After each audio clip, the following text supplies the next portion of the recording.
안녕하세요. 저는 1년간의 짧고도 강렬했던 결혼 생활을 끝낸 30대 공인중개사입니다. 결혼 생활이라고 말했지만 정확히 말하면 혼인신고를 하진 않았습니다.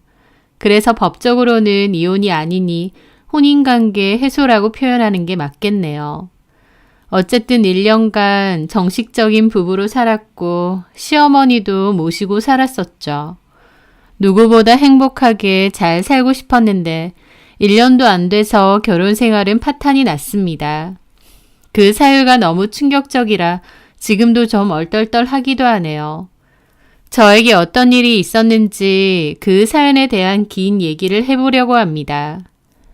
저는 제가 생각해도 좀 금사빠 재질이긴 합니다. 좋아하는 이성을 만나면 흠뻑 빠지고 사랑밖에 난 몰라가 되거든요.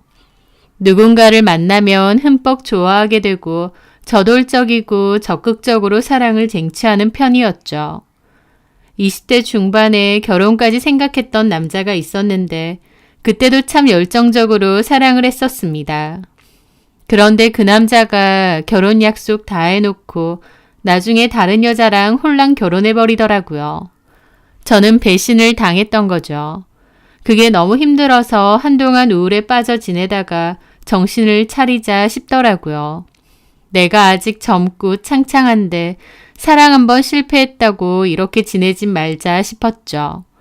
그래서 그때부터 도서관에 가서 공인중개사 공부를 하며 지냈습니다. 나름 열심히 준비를 했고 결국 합격을 하게 되었죠. 너무 기쁘더라고요. 그 공인중개사 사무실에서 일을 하면서 경력을 쌓기 시작했어요. 그리고 현재는 친한 공인중개사 선배분과 함께 공인중개사 사무실을 동업으로 열어서 운영을 하고 있죠. 결혼할 뻔한 남자와 결혼이 틀어지고 나서는 딱히 연애는 안 했었습니다.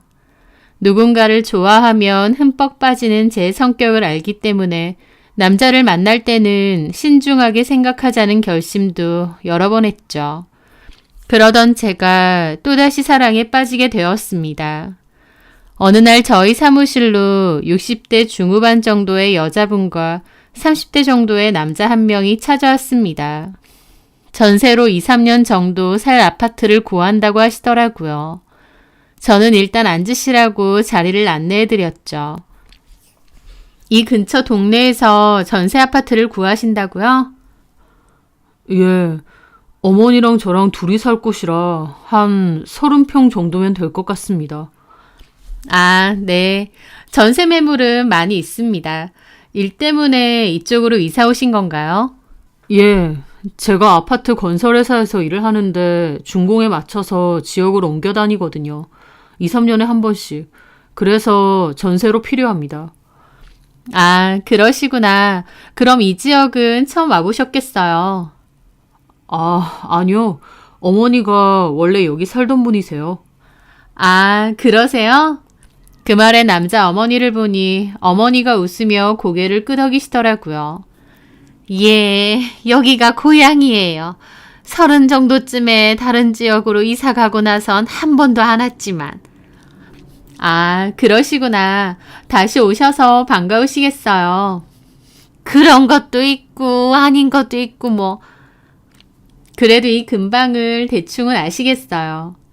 너무 많이 바뀌어서 그래도 뭐 저쪽 시장이라던가 그런 데는 잘 알죠. 그쵸. 저긴 오래됐으니까. 그러면 일단 이 정도로 하고 직접 매물을 보러 가실까요? 비어있는 집이 좀 있거든요. 그렇게 집을 구하러 다녔습니다. 그 남자는 목소리가 굉장히 좋고 인상이 참 좋았습니다. 솔직히 말해 제 스타일이었어요. 제가 딱 좋아하는 스타일의 남자였거든요. 외모도 그렇고 말투도 그렇고 손님인데 내가 너무 주책이구나 싶긴 한데 오랜만에 묘하게 설레는 남자였습니다. 하여튼 여러 곳을 함께 둘러보았고 한두 군데 마음에 드는 곳이 있다고 하셨어요. 집주인과 의논을 해보고 다시 연락드리겠다고 했죠. 그 남자도 괜찮았지만 같이 온 어머니도 고상하고 차분한 분위기시더군요. 모자가 분위기가 많이 닮았다는 생각을 했죠. 하여튼 그 후 집주인과 조율을 했는데 시기가 잘 안 맞았기에 또 괜찮은 전세 매물이 있으면 연락을 드리겠다고 했습니다. 그 후로 몇 번 더 그 남자와 통화도 하고 전세 매물을 보기 위해 만나기도 했죠. 그런데 이상하게 그 남자랑 약속을 잡고 나면 설레고 좋은 겁니다. 그날은 괜히 화장도 더 신경 쓰고 옷도 더 신경 써서 입게 되더군요. 제가 좀 들떠 보이니까 같이 일하는 선배분이 바로 눈치를 챘죠. 그 손님한테 관심 있느냐고 장난을 치더라고요. 저는 아니라고 하면서도 얼굴이 좀 빨개졌습니다. 선배는 나이도 비슷해 보이고 너랑 잘 어울리는 것 같던데 좀 잘해보라면서 어머니와 사는 거 보니까 결혼 안 한 것 같다고 하더라고요. 내가 봐도 그 남자 꽤 괜찮더라. 나 혼자 김칫국이지 뭐. 어쨌든 관심 있으면 한번 들이대 보라는 거지. 자연스럽게.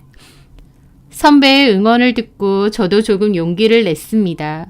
보통 손님에게 그러는 경우는 거의 없지만 저는 이상하게 그 남자에게 끌리고 용기를 내보고 싶더라고요. 그렇게 그 남자는 마음에 드는 매물을 찾게 되었고 계약도 진행하게 되었습니다. 계약을 끝내던 날 이제는 볼 일이 없을 것 같아 제가 말을 했죠. 괜찮으시면 차 한잔 하시자고요. 그 남자도 좀 당황스러운 눈치였지만 이내 좋다고 했습니다. 그렇게 저희는 근처에서 차 한잔 하면서 이런저런 대화를 나누게 되었어요. 그런데 대화를 하다 보니 그 남자도 저에 대해 기억하는 게 많더라고요. 처음 저희 사무실 왔을 때 제가 연한 회색의 투피스를 입고 있었는데 그것도 기억을 하는 겁니다. 그런 색이 잘 받는 사람이 드문데 세련돼 보이더라면서요. 저는 그 남자도 저에게 비슷한 감정을 조금이나마 느끼지 않았을까 싶었죠. 하지만 그 남자는 그 후 딱히 연락을 하거나 적극적으로 나오지 않았습니다. 제가 굉장히 적극적이었죠. 우물쭈물하는 그 남자에게 밥 먹자고 하고 영화 보러 가자고 하고 하여튼 제가 막 나서서 보자고 그랬습니다. 좋아하는데 자존심이 뭐가 중요하겠나요? 막 들이댄 거죠. 그리고 그 남자도 제 들이댐이 그리 싫지는 않은 눈치였고요. 그렇게 그 남자와 저는 만남을 가지게 되었습니다. 저는 그 남자에게 우리 나이도 있고 결혼을 염두에 두고 만나자고 했어요. 그런데 그 남자도 저를 좋아하는 것 같은데도 결혼 얘기에 있어서는 좀 미적거리더라고요. 그게 속상하기도 하고 서운하기도 했죠. 왜 그러냐고 물어보니 그 남자가 겨우 한다는 말이 어머니가 걸린다는 겁니다. 저는 그 남자에게 마마 보이냐고 나이가 몇인데 어머니 타령을 하느냐고 그랬죠. 그랬더니 그 남자는 자기가 결혼을 하면 어머니 혼자 남는데 그건 걸린답니다. 그래서 제가 그랬죠. 그럼 어머니랑 같이 살자고요. 그 남자는 좀 놀라더라고요. 근데 저는 진심이었습니다. 요즘 여자들 합가하는데 큰 거부감이 있겠지만 저는 어른 대하는 게 그리 어렵지 않고 편합니다. 저희 사무실 찾아오시는 어르신분들에게도 곧잘 편하게 대하고요. 저는 오히려 넉살 좋게 어머님이랑 같이 살면 어머님이 나중에 손주도 봐주실 거고 그러면 나도 일하기 편하지 않겠느냐. 나는 합가해도 상관없다고 했습니다. 그 남자는 저보고 넉살 좋고 성격도 좋다며 자기랑은 완전 성격이 180도 다르다고 막 웃더라고요. 하지만 그 뒤에도 결혼에 있어서는 확답을 주지 않았기에 좀 초조했습니다. 그러던 어느 날 그 남자와 집 근처에서 데이트를 하다가 어머님과 딱 마주치게 되었어요. 어머님도 그 남자도 좀 놀랐죠. 저는 먼저 어머님께 인사도 드리고 넉살 좋게 말씀도 드렸습니다. 어머님 안녕하세요. 저 기억하시죠? 그때 공인중개사. 아, 예. 실은 저 미난 씨랑 사귀고 있거든요. 모르셨죠? 어머님은 제 말에 좀 놀라시더라고요. 얘기 아직 안 했구나? 만난 지 조금 됐어요. 나는 몰랐네요. 앞으로 자주 찾아뵐게요. 그래도 되죠? 제 말에 어머님은 좀 당황스러운 얼굴이긴 하지만 웃으며 그러라고 하시더라고요. 그리고 저는 그 후로 일부러 그 집에도 잘 찾아갔습니다. 가서 어머님도 만나 뵙고 모시고 다니기도 잘했죠. 어머님도 처음에는 제가 그렇게 오는 걸 불편해했지만 나중에는 웃으며 잘 맞이해 주시더라고요. 저는 적극적으로 결혼 얘기를 했고 어머님도 서로 좋으면 그렇게 하라고 하셨어요. 다만 결혼은 해도 혼인신고는 좀 천천히 하라고 하시더라고요. 요즘 추세가 혼인신고는 아이 낳기 직전까지 천천히 하기도 하잖아요. 그래서 저도 알겠다고 했습니다. 또 어머님 하시는 말이 친척이나 친구도 많이 없는 편이고 결혼식을 굳이 크게 안 하고 싶다고 하셨어요. 그래서 스몰 웨딩으로 가족들과 아주 친한 지인 몇 명만 불러서 간소하게 했었죠. 제가 남편을 워낙 좋아하다 보니 시댁에서 원하는 건 다 따라준 편입니다. 그리고 저는 혼자 남는 어머님이 걱정인 남편을 위해 합가도 하겠다고 했어요. 남편도 그걸 원했고요. 제가 혼자 살고 있던 집은 월세를 주고 어머님과 남편이 살고 있던 집으로 저도 들어간 거죠. 어머님도 좋다고 하셨고 고맙다고 하셨어요. 남편도 저에게 마음 써줘서 고맙다고 했고요. 그렇게 저의 결혼 생활이 시작되었습니다. 제 결혼은 겉으로 보기에는 큰 문제가 없고 평화로웠을 것 같아요. 하지만 묘하게 불편한 감정들이 흐르고 있었죠. 저는 좀 단순한 편임에도 그 미묘한 감정들이 느껴질 때가 많았습니다. 그 감정이라는 건 어머님이 저에 대해서 묘하게 시기 질투를 느낀다는 거였죠. 어머님은 외모도 우아하고 차분하고 고상해 보이시고 말투도 그러세요. 활발하고 호들갑스러운 저랑은 딴판인 분위기 있으신 분이었죠. 겉으로는 저에게 잘해주셨습니다. 뭐든 조근조근 웃으며 얘기하셨고 화를 내거나 큰 소리를 내는 법도 잘 없으셨죠. 근데 묘하게 한 번씩 쎄한 기분이 느껴지거나 그런 행동을 하실 때가 있었습니다.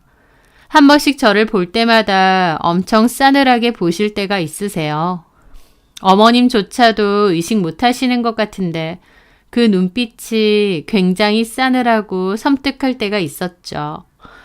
그런 어머님의 눈빛에 제가 놀라면 어머님은 다시 평상시에 웃는 얼굴로 돌아오시고요. 눈빛만 그런 게 아니라 행동에서도 좀 이상한 부분이 있었습니다.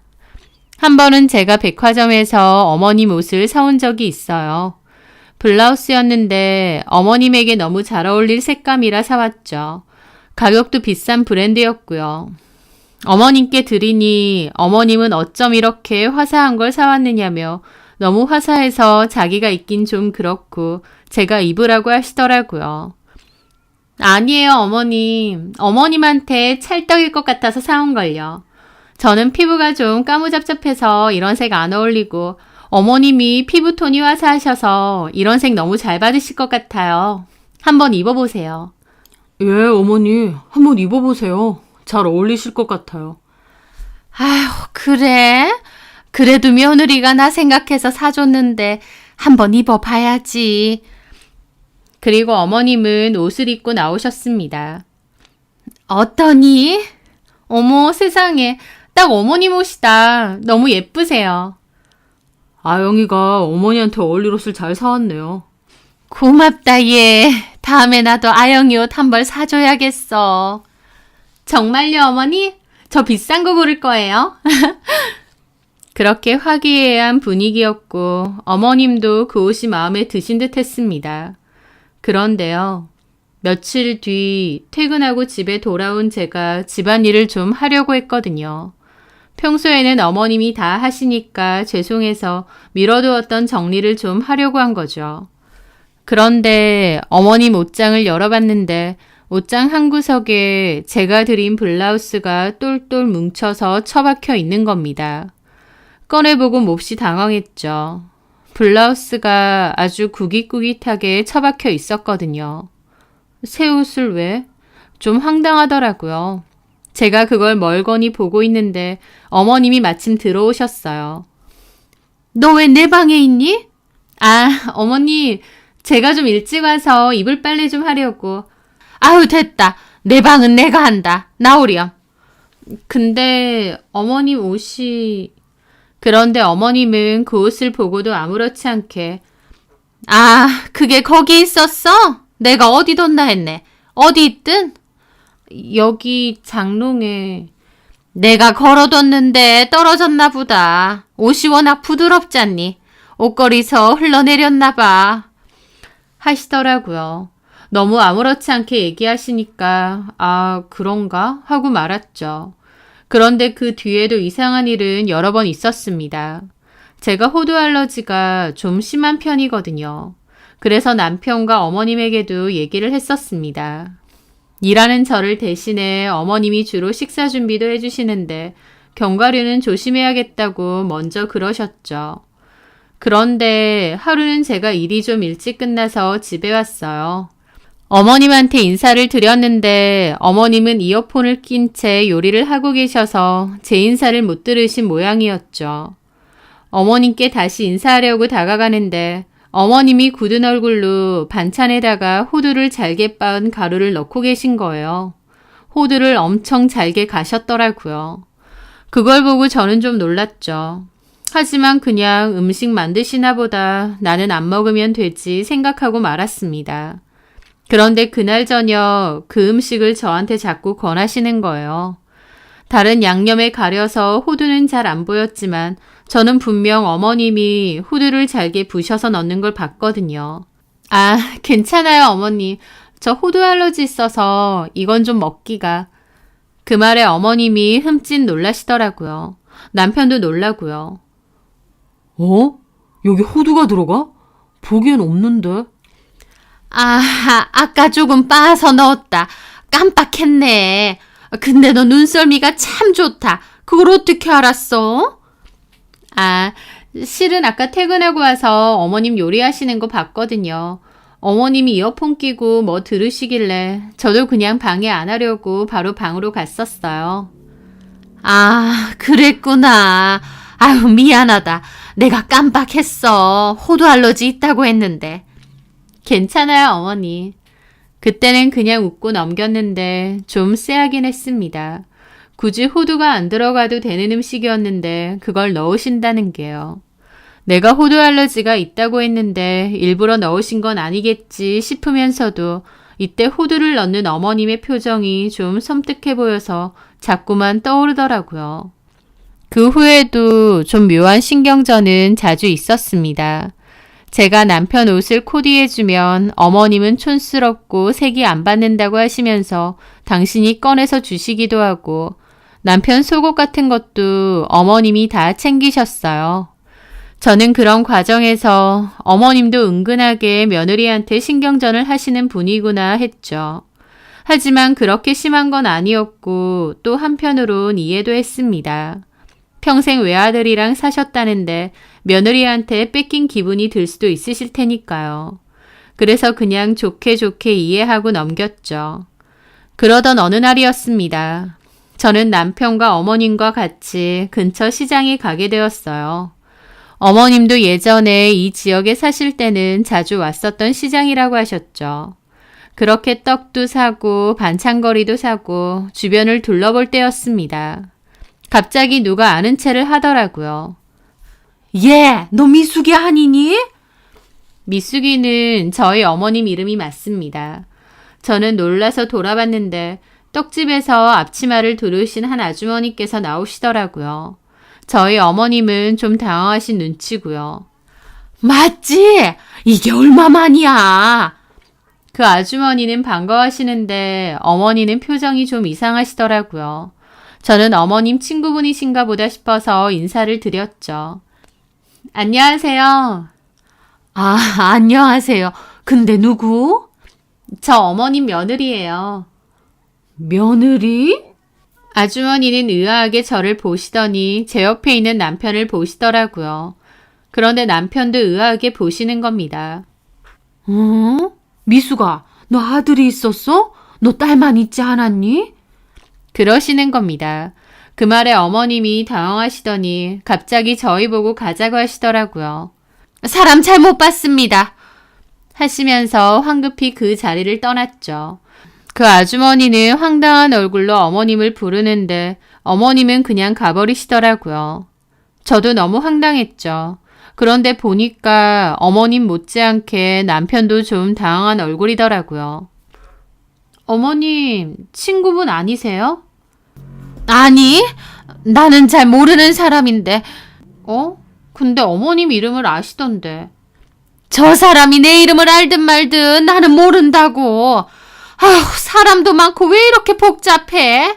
너는 왜 굳이 여기로 오자고 하니? 얼른 돌아가자. 다리 아프다. 그러면서 가버리시더라고요.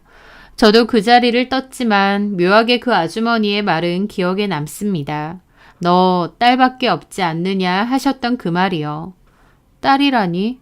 그분이 뭔가를 착각하셨나 싶었죠.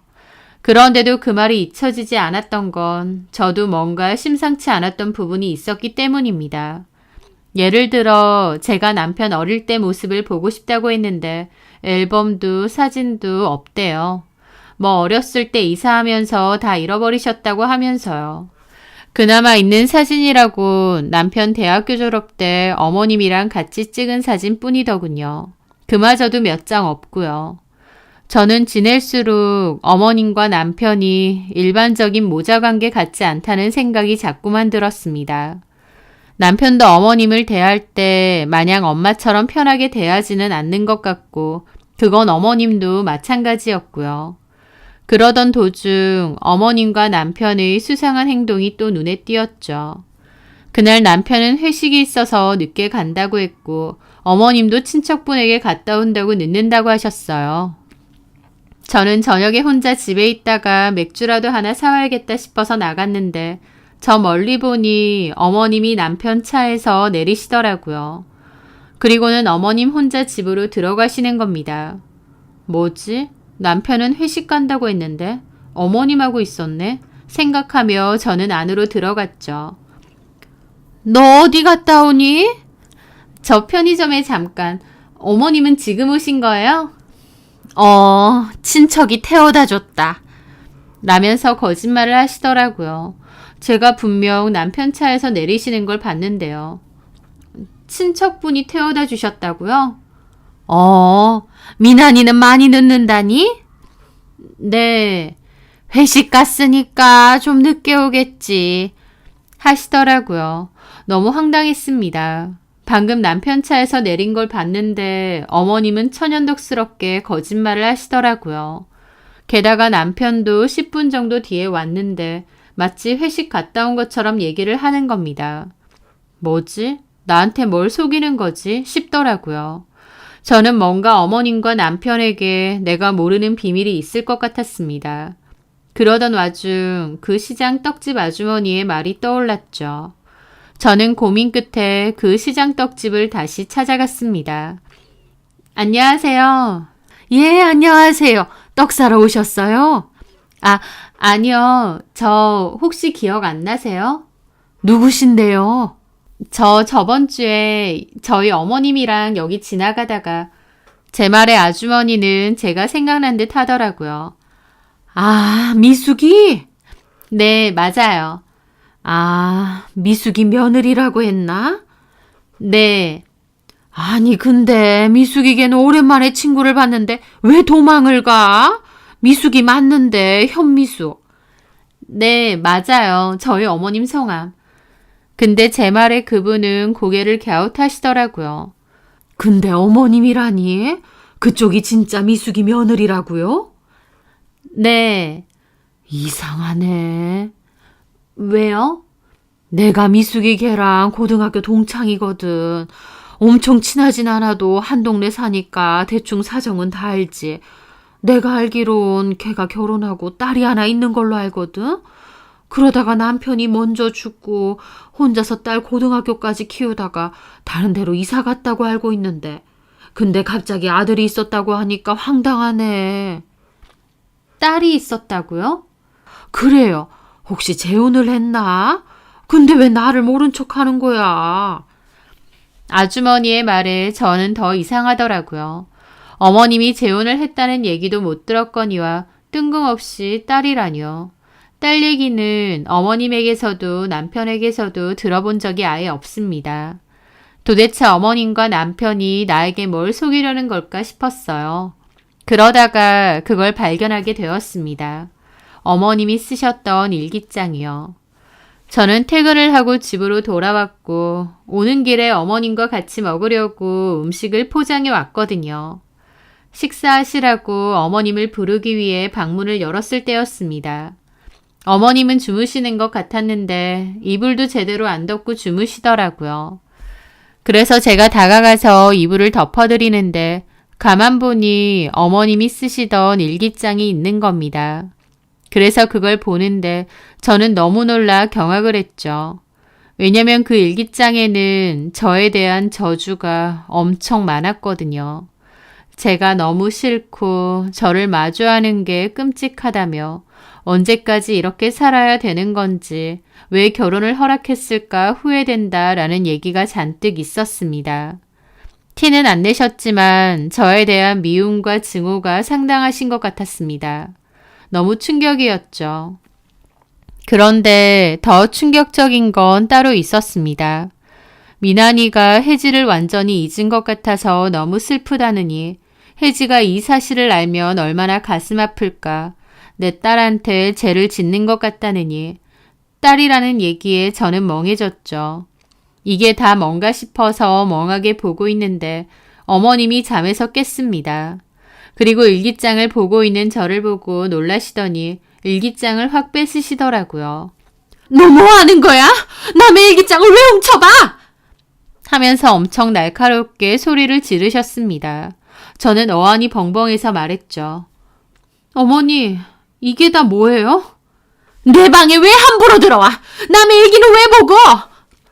일기 본 건 죄송한데요. 그 내용이 뭐냐고요.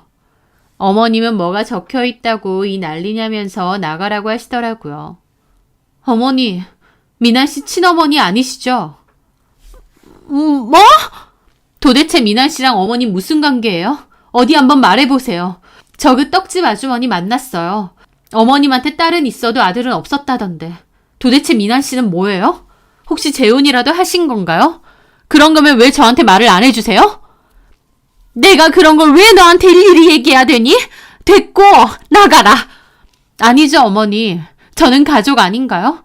어머님하고 미나 씨가 정상적인 모자 관계가 아닌 것 같은데 이게 어떻게 된 건지 저한테는 얘기해 주셔야 되는 거 아니에요?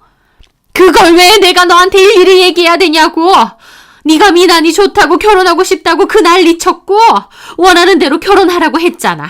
미나니랑 부부로 살면 그만이지. 나한테 뭔데 얘기를 하라 말아야? 네가 뭔데? 네? 어머님 지금 무슨 소리 하시는 거예요? 도대체 어머님하고 미나 씨가 무슨 관계인 거냐고요? 그렇게 어머님과 제 사이에는 큰 소리가 났습니다. 어머님은 당신 방에서 나가라고 했고 저는 얘기해 주기 전에는 못 나간다고 했습니다. 그랬더니 어머님이 제 팔을 확 낚아채더니 나가라고 막 잡아 끌더라고요. 저는 놓으시라고 했고 어머님은 이 망할 년이 내 딸 자리 뺏은 것도 미워 죽겠는데! 라고 하셨습니다. 네? 그러던 와중 남편도 퇴근해서 들어왔고 어머님과 제가 큰 소리로 싸우고 있으니 놀라서 말리더라고요. 왜 이러세요? 당신도 왜 이래? 저는 남편에게 물었죠. 마침 당신도 왔네. 당신 어머니가 일기장에 나에 대한 저주랑 욕설을 퍼부어 놓으셨어. 나를 이렇게까지 미워하시는지 몰랐네. 근데 여기에 혜지가 어쩌고 어머님은 내가 당신 딸 자리를 뺏었대. 도대체 혜지가 누구야? 제 입에서 혜지라는 이름이 거론되니까 어머님이 발작 수준으로 화를 내시더군요. 저는 어떻게 된 건지 다 얘기해 보라고 했죠. 남편은 저한테 일단 따라오라고 했고 저는 남편의 손에 이끌려 밖을 나갔습니다. 그렇게 밖으로 나온 남편에게 저는 어떻게 된 건지 다 얘기해 보라고 했고 남편은 한숨을 쉬며 그 얘기를 하더라고요. 남편이 저에게 털어놓은 말은 충격적이었습니다. 제 예상대로 남편과 어머님은 친모자 관계가 아니었습니다. 그럼 무슨 관계냐고요? 바로 장모와 사위의 관계였습니다. 혜지라는 여자가 어머님의 친딸이었고 제 남편은 그 혜지라는 여자와 사실혼 관계였던 거죠. 남편 한다는 소리가 남편은 부모님이 안 계시고 할머니 손에서 아주 어렵게 커왔다고 했습니다. 그러다가 고등학교 때 같은 반이었던 혜지라는 여자애와 만나게 되었고 둘이 서로 많이 좋아했대요. 죽고 못 살 정도로요. 남편은 원래 집안 사정으로 대학교 진학도 안 하려고 했는데 혜진의 어머니가 남편을 딱하게 여기고 대학 등록금도 다 내주고 용돈도 내주었답니다. 혜진의 집도 그렇게 부유한 편은 아닌데 딸과 딸 남자친구를 위해 등록금과 생활비까지 내줄 정도였던 거죠. 남편은 그 덕분에 대학 졸업도 하게 되었고요. 그렇다 보니 거의 한 가족이나 다름없었다고 했습니다. 혜지와 남편은 그때부터 계속 사귀어왔고 대학교 내내 사귀었답니다. 아니, 사귄 정도가 아니라 한 집에서 다 같이 살았고 사실혼 관계의 부부나 다름없었다고 했습니다. 둘은 대학 졸업하고 결혼식 올리기로 했다는데 그러다가 대학교 졸업할 때쯤 혜지가 불치병에 걸리게 되었다고 했습니다.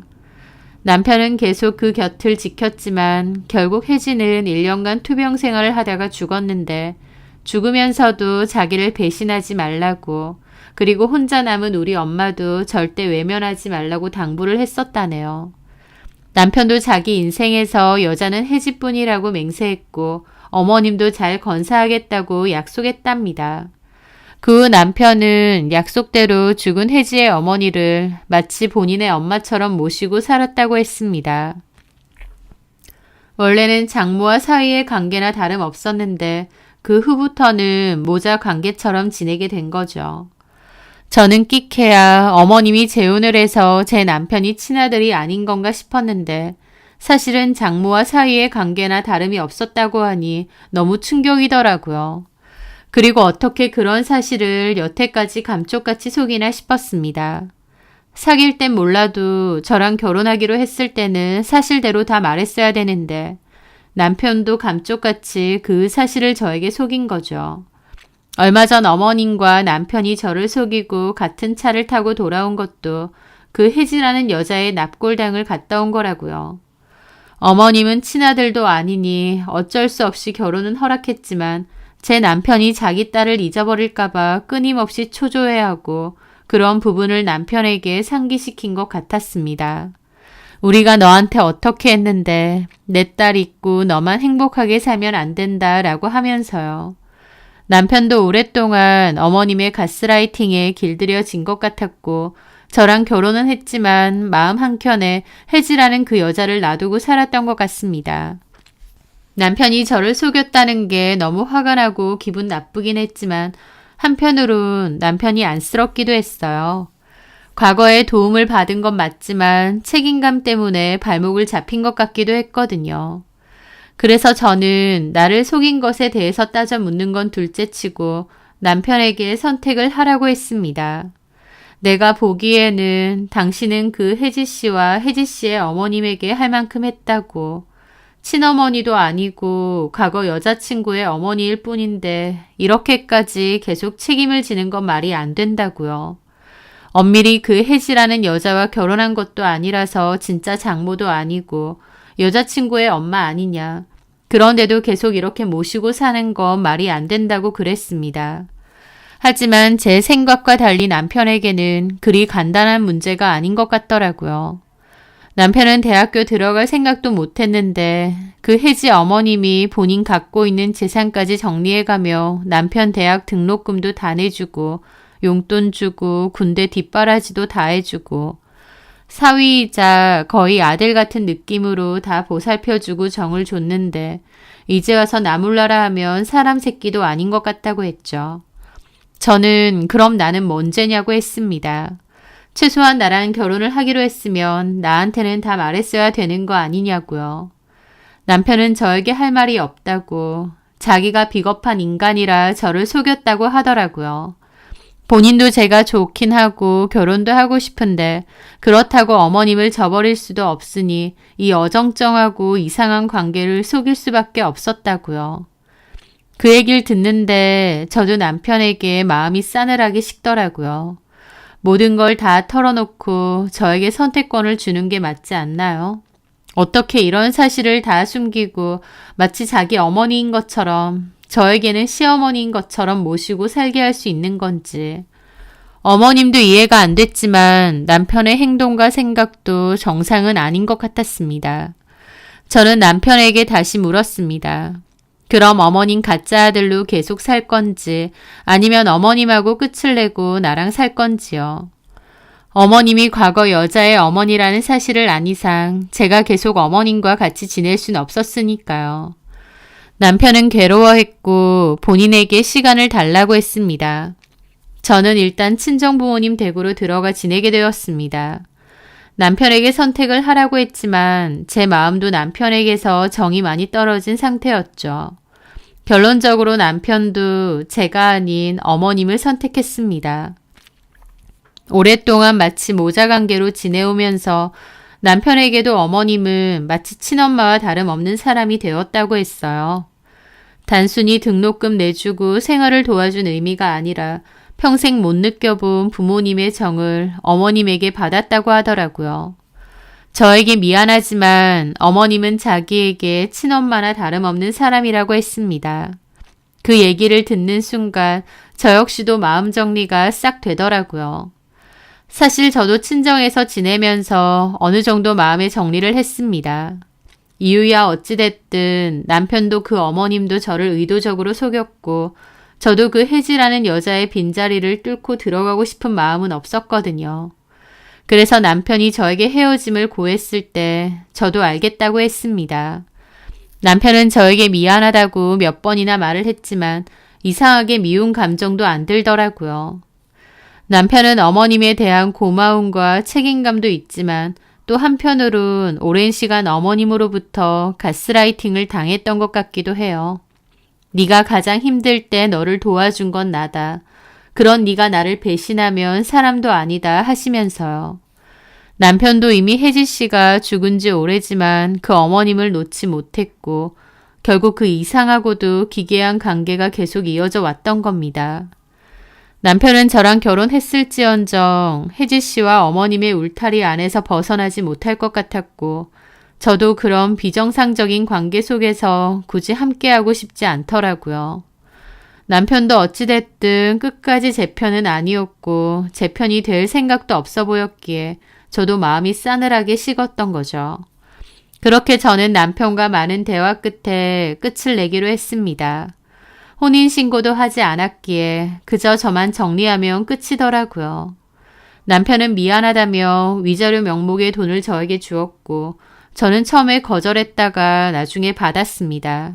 어쨌든 저도 그 이상한 관계에 얽매여 마음고생했으니 그 정도는 받아도 되는 것 같더라고요. 그렇게 제 결혼 생활은 허무하게 끝이 났습니다. 결혼식도 작게 하고 혼인신고까지 안 했기 때문에 마치 결혼이란 걸 안 한 것 같기도 할 정도였어요. 그때는 참 어이없고 기막히다. 세상에 이런 일을 당하는 사람이 또 있을까 싶기도 했는데요. 오히려 지나고 보니 그때 그렇게 끝을 낸 게 잘한 것 같기도 합니다. 왜냐면 그 어머님은 저에 대한 미움과 자신의 딸에 대한 안타까움이 굉장히 크셨어요. 제가 호두 알러지가 있다고 했는데 몰래 호두를 으깨서 넣은 것도 이제 와서 생각해보면 다 의도적인 것 같았습니다. 저를 해하고 싶은 마음이 있으셨던 거죠. 그런 마음을 품은지 모른 채 계속 살았다면 그 미움에 제가 무슨 일을 당했을지 모르죠. 남편조차도 완벽한 제 편이 아니었고요. 그 이상한 관계 속에서 저 혼자 조용히 발을 빼고 끝낸 것이 차라리 다행이었겠구나 싶기도 합니다. 너무 황당하고 기막힌 일이라 어디 가서 얘기도 잘 못했는데 이제는 살다 보니 별일을 다 겪었구나 생각하며 털어놓을 수 있게 되었네요. 그 집은 2년 계약 기간 후에 정리를 해서 나갔고 전 남편과 그 어머님은 다른 곳으로 갔습니다. 진짜 모자 관계도 아니지만 마치 보이지 않는 끈으로 꽁꽁 매어져 있는 것 같던 그 기묘한 관계의 두 사람은 또 어디로 갔을지, 그리고 죽은 그 딸은 그 상황을 만족할런지 한 번씩 그런 생각이 드네요. 제 사연 들어주셔서 감사합니다.